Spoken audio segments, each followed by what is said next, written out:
點解穿嗰啲㗎？咁我又唔穿咩啊？我就穿普通睡衣啫嘛，好家庭普通，一啲都冇嗱咁個，都係試婚褲，啲衫短袖衫就係咁㗎。但係佢就係話你就係挑骨頭，係咪咁嘅意思啊？對，咁即叔叔又唔承認啊嘛，咁唔承認信我講咯，咁呢度又有隔閡咯。你叫佢隻叔叔啊你？咁點叫啊？咁你講啦，唔好意思啊，嗰隻叔叔咧，佢咁樣去對你係咪？咁後尾經過咁嘅段時間就咁呢啲又有啲隔閡咯。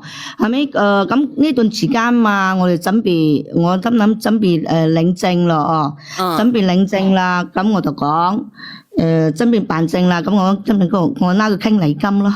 我講我哋邊禮金咧，我想要翻68000蚊，68000蚊。咁家婆聽到阿姨聽到講，佢就冇人俾，講做咩要68000啊？佢講我憑咩要俾你啊？咁點解嘅？一個正常你即係你覺得咧係正常嘅婚姻，佢應該係俾咁樣係咪？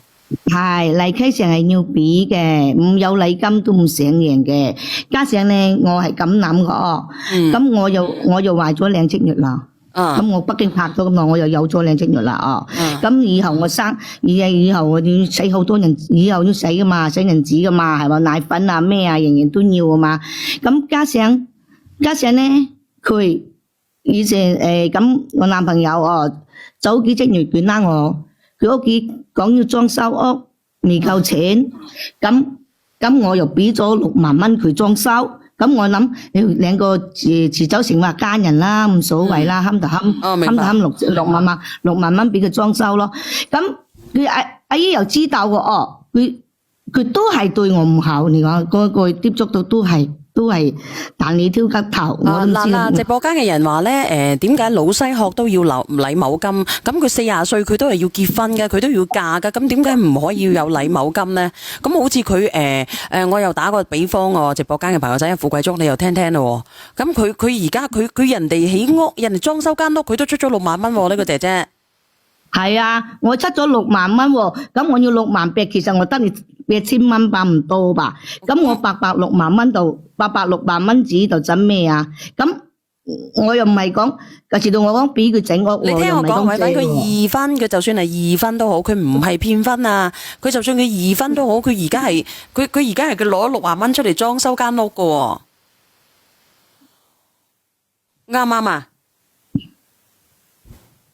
喂，姐姐你講啊。咁我心咁諗嘅係嘛？咁佢我男朋友啲上班啲公司送部啲卡俾佢媽揸噶嘛，送部俾佢媽冚噶嘛。咁我而家我講係問佢俾翻卡，佢阿媽更加唔中意啦，係唔先唔樂意啦。咁我就咁講，咁我想要禮金6萬蚊喎，咁6萬蚊我預防係嗰啲，所以我以後會領公婆啦，都要。